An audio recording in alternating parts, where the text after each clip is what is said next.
Seminário no ar, curso bíblico sobre graça e salvação, aula número 1, o mundo.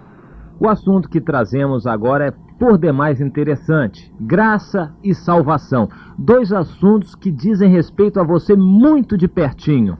O nosso desejo é que Deus faça com que você compreenda a vontade dele. Graça, salvação.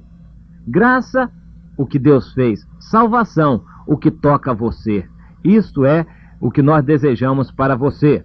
Nosso desejo é que essas duas palavras venham a fazer sentido, não só para você, para mim, mas para todos que nos ouvem. Eu aqui, trazendo a palavra de Deus para você, ungido por Deus, porque ninguém pode dar algo se do alto não tiver recebido. E eu pretendo fazer isso, ser fiel àquilo que eu recebi de meu Deus, para que você receba aquilo que você necessita para a sua edificação pessoal e espiritual.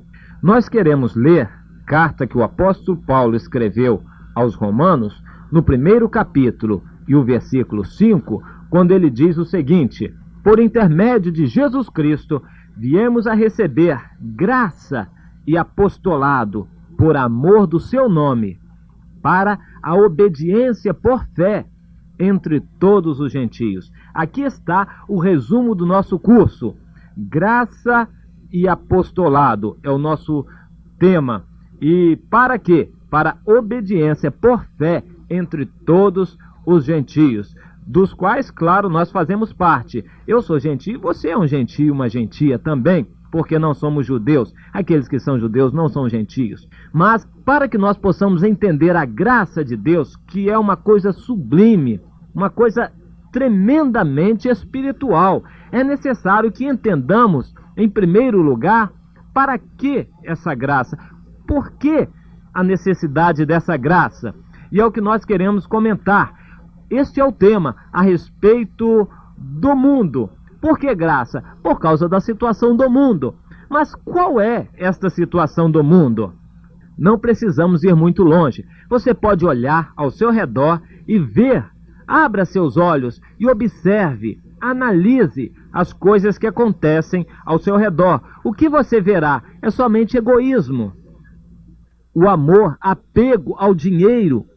Veja bem, o dinheiro foi uma coisa não criada por Deus, criada pelo homem.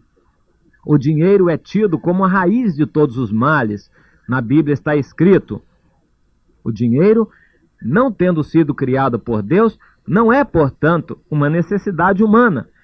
Nós precisamos de arroz, de feijão, de comida, abóbora, de carne, de leite, de sono, de tomar banho, de água para beber, de ar para respirar. Isso sim é a nossa necessidade.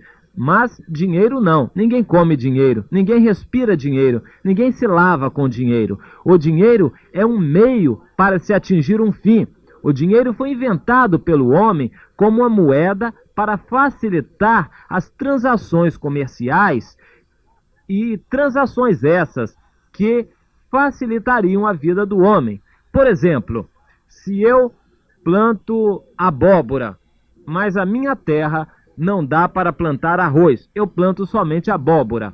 E você planta arroz, sua terra não dá para plantar abóbora. E então eu planto abóbora por mim e por você. Você planta arroz por você e por mim. E depois o excesso nós trocamos. Mas essa troca tem que ser referida a algum valor básico. E o dinheiro surgiu como esse valor básico, para que, referindo-se ao dinheiro, nós pudéssemos trocar aquelas coisas que nós produzimos, e assim a produção de cada pessoa seria referida a uma moeda básica, e isso facilitaria a vida de muitas pessoas. Mas o que nós vemos é que o dinheiro hoje está complicando a vida das pessoas. O dinheiro está se tornando um deus, um ídolo, e as pessoas por dinheiro fazem qualquer coisa, até matar ao próximo. Até matar ao próximo se faz.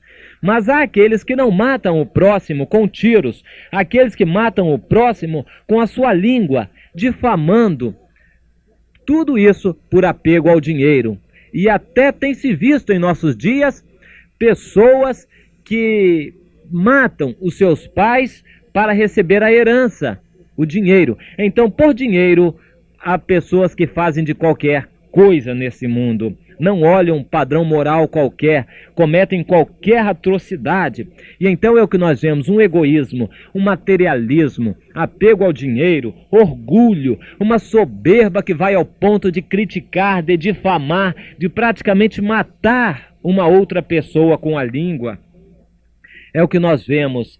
As pessoas estão enfermas cada vez mais de enfermidades não originárias de vírus, mas de enfermidades psicológicas, enfermidades que têm como causa a ganância, a inveja, o ciúme, a ira, a mágoa, enfim, tudo isso é o que nós vemos neste mundo. Mas, veja bem, não se pode atribuir qualquer dessas coisas a Deus. Deus não é responsável por nenhuma dessas coisas. A Bíblia diz que Deus criou o homem bom. O homem, porém, se meteu em muitas astúcias, se meteu em muitas enrascadas. Quem tornou o mundo complexo foi o homem, não foi Deus. O que Deus criou foi perfeito. Deus não criou o homem nervoso. Deus não criou o homem em correria. Deus não criou o homem dependente do dinheiro. Deus não criou o homem escravo. Ele criou o homem livre. Mas hoje nós vemos que há muitos que são escravizados, ou fisicamente em alguns países, ou em países onde há liberdade proclamada, mas nesses países o homem é escravizado através do dinheiro. Porque pelo dinheiro ele se obriga a fazer tantas coisas. Isso é o que nós vemos nesse mundo. Mas vemos mais, os homens são emotivos, matam por razões tolas. Os homens são cruéis, sem amor, sem afeto às pessoas. Veem crianças, doentes, velhos, decrépitos, pessoas necessitadas, passam de largo, não atendem às suas necessidades. Pelo contrário, se necessário, matam os velhos, matam as crianças para roubar. Este é o mundo em que vivemos. As coisas que nós vemos, nossos olhos têm visto, seus olhos têm visto isso. Nós queremos que você abra seus olhos para compreender as coisas que estão ao seu redor. E saiba que não foi Deus que fez essas coisas que estão ao seu redor, as coisas que fazem parte do mundo. E a Bíblia diz que o mundo é mau. O mundo foi posto no maligno. Por que o mundo foi posto no maligno? Quem pôs o mundo no maligno? Foi o homem. E então é necessário que se entenda que Deus criou o homem bom. A Bíblia diz que Deus criou o homem, mas Deus só criou o homem depois que havia criado todas as outras coisas. Quando Deus criou o homem, tudo na terra já estava totalmente feito. Tudo que era necessário para uma vida feliz, tudo já estava previsto e feito por Deus. Deus criou o mundo perfeito. Quando criou o homem também perfeito. O nosso organismo é uma perfeição. A complexidade do funcionamento do organismo humano aponta diretamente para um Deus maravilhoso, um Deus perfeito, um Deus poderoso, sublime. Este é o Deus com quem nós queremos nos ligar e queremos pregar essa palavra para que muitas pessoas se liguem também a esse Deus maravilhoso. Mas vamos ver essa diferença tão grande. Quanto dista o Oriente do Ocidente, assim dista Deus do pecado. Será que alguém pode dizer quanto dista o Oriente do Ocidente? Ninguém pode dizer, porque a Terra é redonda. Nunca nós chegaremos pelo Oriente a encontrar o Ocidente, porque a Terra é redonda e tudo evolui, ou seja, a distância é infinita. Pois bem, esta distância infinita é que separa Deus do mundo. Deus é perfeitamente bom, é justo, é honesto, é feliz. Tudo que está em torno de Deus é bom. Mas o que nós vemos é maldade. O que nós vemos é crueldade. O que nós vemos é desonestidade. Dizem até, isso é comum de se dizer, que todos os homens se vendem. Basta apenas descobrir o seu preço. Isso eu ouvi de um grande homem no governo do país, uma opinião pessoal que ele emitiu. Todos se vendem, todos têm o seu preço. Basta que se ache esse preço. E então assim é o mundo em que vivemos. A honestidade passa a ser um padrão relativo. As pessoas não encaram a honestidade como um dever de consciência diante de Deus. As pessoas encaram a honestidade como uma coisa relativa. Qualquer um só precisa ser tão honesto quanto a média ao seu redor, quanto as pessoas são honestas ao seu redor. Esse é o conceito relativo de honestidade. E a moralidade? A moralidade também passou a ser relativa. Adulterar já deixou de ser crime. Adulterar já deixou de ser crime. O adultério passa a ser normal desde que todas as pessoas achem que ele é normal. O adultério passa a ser uma coisa normal desde que todos adulteram também. Se todos adulterarem, então o adultério passa a ser uma coisa normal. Este é o mundo de relatividade em que vivemos. Isto é mundo. E a Bíblia diz que o mundo é tudo o que não foi criado por Deus.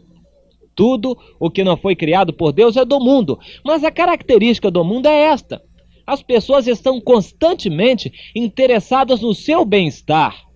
Ninguém quer saber do outro, a menos que o caso do outro interesse a si. Porém, só pelo outro ninguém vai se interessar pelo caso dele. Isto é o que nós vemos. O ciúme, a inveja, a traição, a falsa religiosidade, o materialismo cristão, pessoas que se professam cristãs, pessoas que professam seguir uma religião boa, mas no entanto com a sua vida negam. A sua vida é completamente oposta. É isso que nós vemos. Falsa religiosidade, materialismo, um apego ao dinheiro e às coisas materiais, ciúmes, invejas, brigas, ira, discórdia, ódio, é o que nós vemos. E quando nós vemos amor, é um amor aparente, é um amor de sentimento, de interesse próprio. O fulano ama a outra fulana porque ela lhe atende aos prazeres, mas quando ela deixar de atender, ele diz que já não há mais amor. Ele não ama uma pessoa que não é bonita, que não lhe agrada. Ele só ama quem lhe agrada. Ora, esse é o amor do mundo. Um amor que só contempla os que têm qualidades. Aqueles que não têm qualidades reconhecidas não são dignos de amor. Isto é o amor do mundo, o amor falho, imperfeito, interesseiro. Um amor que em si não tem amor nenhum diante de Deus. Pois bem, isso é o que nós vemos no mundo. O mundo em que vivemos é isso. Eu pergunto, existe outro mundo? Não, o mundo é um só. Existe um povo no meio desse mundo, um povo de Deus, que é diferente do mundo. Existe o interesse de Deus, o reino de Deus, que está neste mundo, mas não pertence a este mundo. E é o que nós queremos tratar em nosso assunto. O mundo tem que ser bem caracterizado. Para que seja caracterizada a qualidade, a virtude de Deus em relação a este mundo. Portanto, as virtudes de Deus em relação ao mundo devem ser bem caracterizadas. Deus é puro, perfeito, um padrão de honestidade, de moralidade, de justiça, de verdade, de bondade, de amor, de felicidade, de paz. Deus é esse padrão e se contrasta completamente com o mundo em que vivemos. Portanto, o nosso desejo é que você entenda o que é o mundo que está ao seu redor, para que você compreenda a graça de Deus. Amém.